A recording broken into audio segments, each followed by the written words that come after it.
Welcome to Storeview, a review show focusing on the quality of a game's story and how it's told. Today we're talking about Final Fantasy XIV, A Realm Reborn. The Final Fantasy series has a long and storied history as one of the premier JRPG franchises, so when they released the 11th installment as an MMORPG in 2002, a lot of people were skeptical, especially in a world where World of Warcraft hadn't yet made MMOs one of the biggest genres on the planet. Compared to other MMOs of the time and even many that came after, Final Fantasy XI focused on an ongoing story more similar to its single-player siblings in the more open worlds of games like EverQuest. The spiritual sequel, Final Fantasy XIV, was released in 2010 after 5 years of development. Unfortunately, the development of Final Fantasy XIV was troubled in several areas, and the game was released in an incomplete state. Though it had a multitude of interesting and unique ideas, in my opinion anyway, there was a general lack of follow-through. In post-release, there seemed to be no real plan on where to take the game and, in turn, the story. In an unprecedented move, Square Enix drafted a new team to totally revamp the game, headed by Naoki Yoshida. In addition to making what amounted to almost an entirely new game in a very short time, a small team worked on the base game, refining the gameplay and continuing the story. Most notably, they wanted to explain in-universe why all the maps would be changing so drastically and to make sure there was a good jumping-on point for new players. Since you can no longer play the original story, I'll summarize it before going into the Realm Reborn story since it's a continuation. I'm going to say light on spoilers, so no worries there, I'll just be covering the basics. The 1.0 story starts with your character as a new adventurer, gifted with the power of the Echo that allows them to see into the past. Joining the Path of the 12, they try to maintain peace in the land of Eorzea. Soon, they come up against the Beast Tribes, who can use their crystals and their belief in their gods to give them physical form as primals who will wreak havoc on the world. The imperialistic Garlean Empire, seeing a chance to exploit the situation, demands the Eorzean city-states fall under their rule so they can fight the primals together. This of course is a lie and they really just want to take control. The Garleans have tried invading Eorzea before, notably conquering the city-state of Alamigo. They send troops into Eorzea as the city-states reject their offer. The player and their allies from the Circle of Knowing, Louisoix, Y'shtola, Thancred, Ida, Papalymo, and Urianger fight against the invasion. Legatus Nael Vandarnus of the Empire decides that the best way to get rid of the primals is to call down the Red Moon Dalamud to kill all the Beastmen, which will incidentally destroy the rest of Eorzea as well. This is seen as an insane plan even by the rest of the Garleans, and Cid Non Garlon defects to help Eorzea out with his technical genius. The grand companies of the three city-states reform and band together and go to war with the Empire. Meanwhile, the player defeats Vandarnus, but it's too late to stop Dalamud. Turns out it's actually an ancient relic of the long-dead Allegan Empire, and was in fact a prison for the Elder Primal Bahamut, who proceeds to rain destruction all over Eorzea. Louisoix attempts a ritual to use the gods known as the 12 to stop Bahamut, but the spell fails. He transports the player 5 years into the future before vanishing. In A Realm Reborn, the player is either the prior warrior of light transported into the future, but with everyone's memories of them having vanished, or another new adventurer getting their start. Eorzea has spent 5 years rebuilding, and is finally reaching a point of prosperity, though the effects of Bahamut's attack has still changed much of the world. Unfortunately, the Dalamud incident has left Eorzea's other troubles undealt with. Our old friends have formed the Scions of the Seventh Dawn to help guide the world using the power of the Echo. Now that things have settled down, the Beast Tribes have redoubled their efforts to summon the primals. You're not the only one who has noticed, however, as the Garlean Empire is once more attempting to bring Eorzea under its control and rid the world of the primals, this time led by Gaius von Balsar. And just in case you didn't have enough problems, a mysterious group called the Ashians are secretly manipulating both sides to their own dark ends. Coming back into contact with Cid and the grandchildren of Louisoix, you travel around the world dealing with the primals and trying to stop von Balsar, who unveils a seemingly invincible superweapon. The climax of the story sees you invading the enemy stronghold and trying to save your allies from a terrible fate. Once you've saved the world, you begin to navigate the uneasy peace you've settled back into, but the Ashians are continuing to sow chaos. While you deal with the obvious threat, a conspiracy threatens to undo everything you've worked for, and you'll find your entire world turns upside down. So now that we know the basics of the main story, let's see how it's told. There are a few main avenues for the story in Final Fantasy XIV. Main scenario quests, class and job quests, side quests, and raids. The main scenario is a series of missions following the central storyline that takes you around the world, guiding you towards the other kinds of content. These quests feature cinematic cutscenes with many important ones being voice acted. The actual quests themselves are usually pretty standard MMO fare, though many also include special instanced areas where you'll have some exciting fights, often joined by NPC companions that give the battles a really epic feel. The main story is going to be a huge draw for people because as a Final Fantasy fan, it's the one you expect to truly shine. And it does, after a while. The beginning of the story is honestly kind of slow. 1.0 had these really dynamic cinematic openings where you ended up in a fight along some NPCs and they really set a fun tone for the story to come. It's weird given how wonderful most of the story in A Realm Reborn is that it starts you off doing basically nothing and takes just a bit longer than it should to really get going. To some extent I understand this. A Realm Reborn was designed specifically to be friendly to people new to the MMO genre, and so it wants to ease you in slowly, and really I think that's a good thing because MMOs can be overwhelming for new people. However, it definitely needed to give you a little more than the very brief cutscene at the beginning to draw you in. I do really like how your character basically starts off as a nobody, and people treat them as such. You will eventually be the chosen one, but you start as a random adventurer who has to work their way up, giving you a nice sense of progression as the story goes on. The story for the first 15 levels varies with the city-state you choose, with each one giving you a look at the culture and state of each city since the calamity. After that, you'll go into the central story track and it doesn't diverge again. The story definitely ramps up, and you'll soon find yourself coming across the first dungeon, which is where you'll really start to feel like you're playing a Final Fantasy game. Though many are optional, most of the dungeons and primal fights will be directly involved in the story, and they're really where the game comes to life for me. Most dungeons will have a short introductory cutscene, a small cutscene to introduce the boss, and then possibly some story after. The exception to this is the 2 final dungeons of the 2.0 storyline, which have several cutscenes during gameplay. These are really awesome and contribute to the final dungeon feel, but unfortunately they take a lot of time, and most people playing these dungeons are doing them for the 100th time for the currency needed to buy endgame gear. These dungeons are fairly long, and so players have found the ideal paths that bypass most of the enemies and finish the dungeon efficiently. If you try to watch all the cutscenes, you'll be left behind, and it's kind of a huge bummer. Though note that you can watch the cutscenes later from any end room if you skip them. I do recommend running the first time with friends if you can manage it though. As a result, later dungeons don't have cutscenes like that. All the story will come from the quests leading up to the dungeon and from cutscenes once they're over, and the same goes for the primal fight.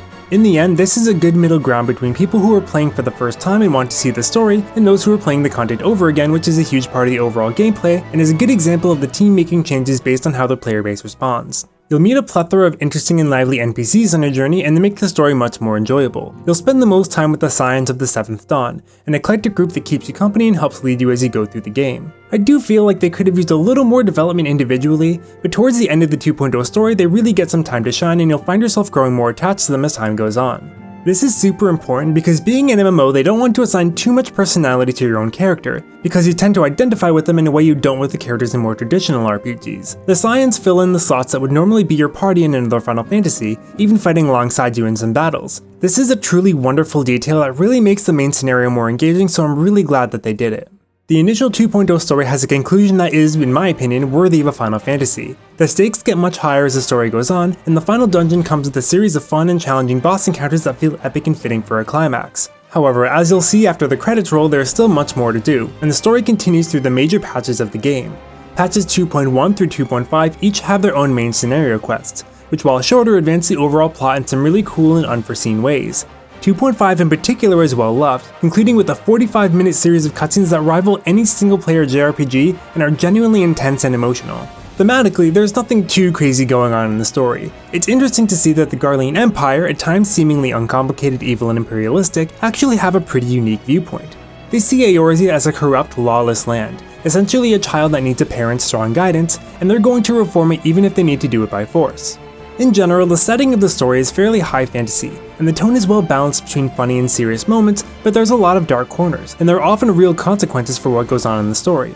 It definitely doesn't shy away from mature themes such as death, but it also isn't aggressive with them. It's not trying to be Game of Thrones, but it's definitely not juvenile either. I think it strikes a really good mix in terms of seriousness and levity, with some real stakes but never bogged down by trying to be dark. Story-wise, the main scenario is going to be the biggest draw for players, and after a slow start, I think that Yoshida and his team really gave us a solid story that is worthy of a numbered Final Fantasy title. The patches are all great additions to the story, and the quests themselves tend to involve less busy work and try to feel more engaging between major story beats. They also allow the world to feel like it's gradually evolving and changing, which is a really cool detail that definitely helps immersion.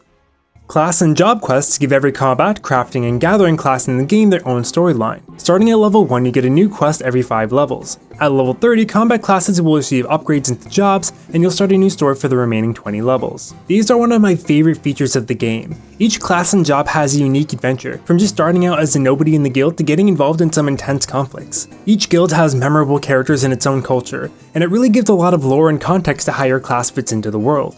It's also really cool that they gave crafters and gatherers their own stories. I don't know a lot of games that would go the extra mile there. In fact, some of them are the most entertaining and interesting quests in the game, and they definitely can't be missed if you're going to level them. What I really love about the class quests though, is that not only are they great stories in their own right, but they try to teach you how the class is designed to be played.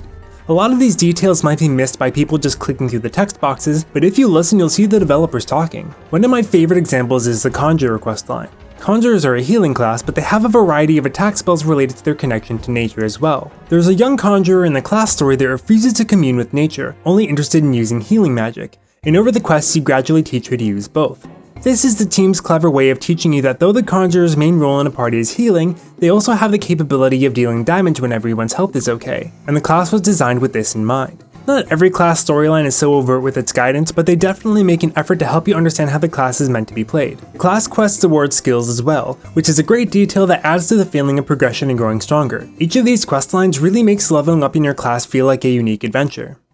Side quests are the typical zone quests that World of Warcraft made famous, guiding you through the various game areas to level up between main scenario quests. Each area has 1 or 2 hub settlements where you'll find all sorts of tasks that need completing. For the most part, you'll find they're the typical MMO quests of collecting X number of items or killing X number of enemies, and several variations on those themes, which depending on your experience and preferences may or may not be a big deal. What I really like about these, however, is that they don't slap you with big blocks of text for the explanation as to what you're doing. I'm a big reader, but even I have to admit I can skip long explanations when I know it's just leading to however many boars I have to kill. In Final Fantasy XIV, NPCs speak to you in more traditional dialogue boxes. You can still click through them quickly if you want, but it feels more organic, and your character will often use the most to interact with the NPCs, which makes the entire exchange feel a little more real and cinematic. However, one thing you may notice is that this game has some of the chattiest NPCs in video game history. They will talk and talk and talk, and if you don't like dialogue, you're going to be doing a lot of clicking. It's also worth noting that the language in Final Fantasy XIV tends to be kind of antiquated and very high fantasy, which is going to delight some of you and annoy others.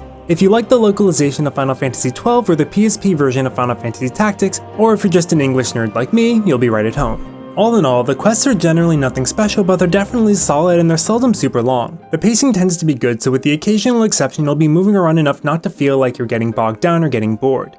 And if you're into lore and learning about the various areas, there's some really great backstory to be found, so I was always interested in seeing what the NPCs had to say.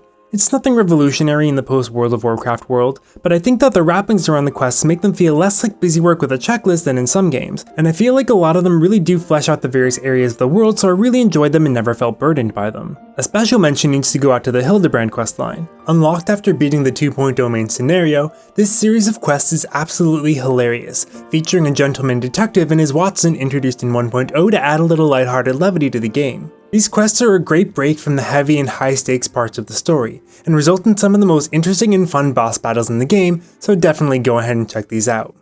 There are 2 types of raids in the game. There are more casual raids for 24 players, and hardcore raids for 8 players. In 2.0 we have the Crystal Tower for a casual raid, and the Binding Coil of Bahamut for a hardcore raid. They both have their own story that's important to the overall lore, but isn't directly connected to the main story chronologically, so you can do them at your own pace. The Crystal Tower is a mysterious structure uncovered during the Calamity. Joining an archaeological expedition, you discover that it's an ancient Allagan structure. This questline allows you to see firsthand what the Allagans, who are referenced everywhere through the story, were really like. It's also chock full of references to Final Fantasy III, where the Crystal Tower dungeon first appeared. If you're a fan of that game, you'll have a blast seeing the bosses recreated in some interesting and dynamic fights, and incidentally, I think the middle section is one of the most gorgeous dungeons I've ever seen.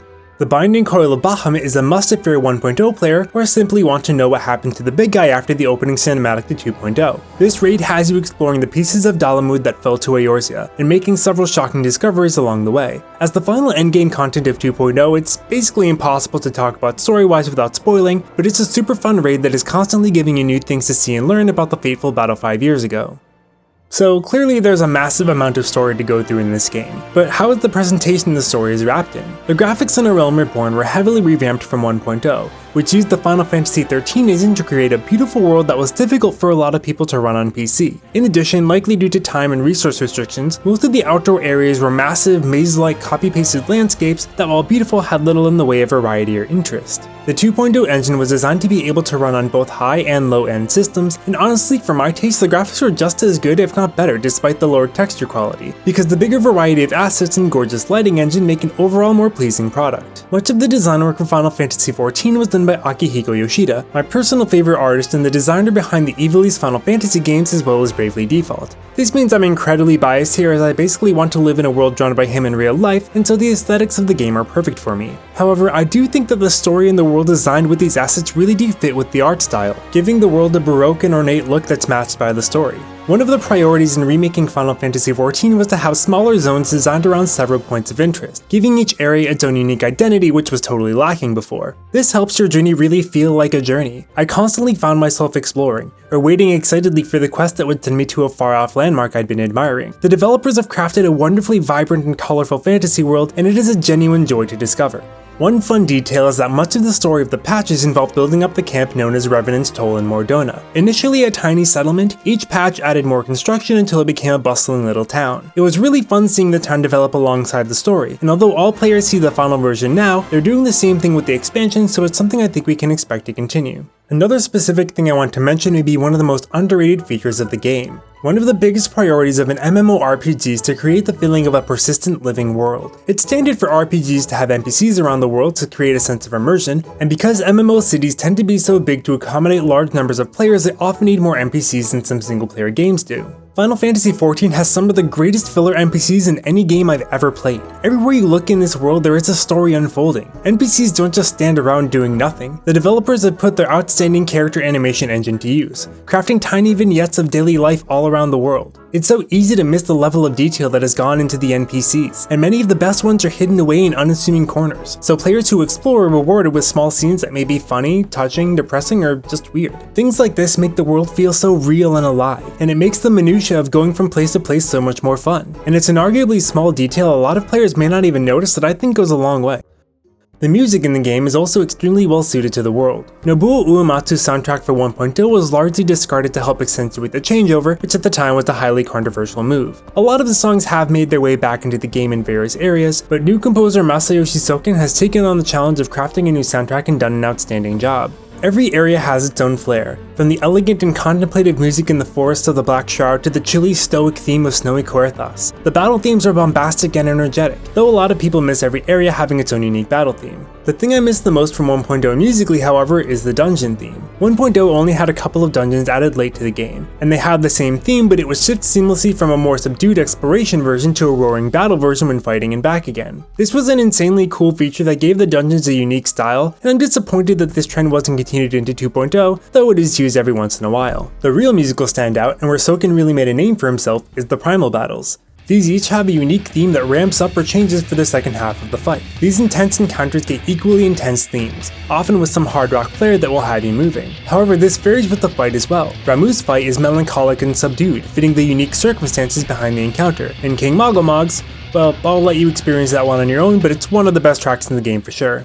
So, in the end, the central question here is inevitably going to be, is this game worth picking up for the story as a Final Fantasy fan? And my answer is yes, if you can get past the differences from the single-player Final Fantasy games. This game is absolutely jam-packed with story, and the vast majority of it is definitely number Final Fantasy quality. But this is an MMORPG, and if you hate MMORPGs, I don't know that this game is really going to change your mind. While Final Fantasy XIV does have a ton of solo-friendly content, in the end you won't be able to progress without doing the group content. The good news is that the game makes grouping incredibly easy and automated, but it's still an important thing to note. If you're on the fence about the gameplay, there is a 14-day free trial so you can see if the game is for you.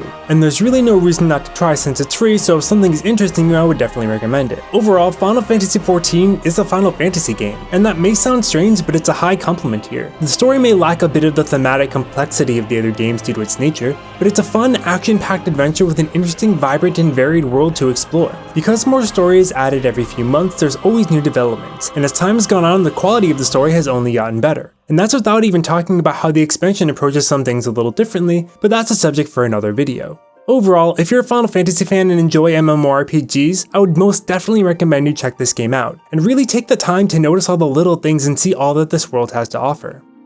Thanks for watching the story review of Final Fantasy XIV: A Realm Reborn. If you enjoyed the video and you want to give it a like or a share, that would be absolutely wonderful and help me out a lot. Please let me know what you thought in the comments section below, especially since this is my first review type content. Also, let me know if I missed anything people should know about, because there's a ton of content in this game and I'm sure I forgot something. Thanks again, and I'll see you soon.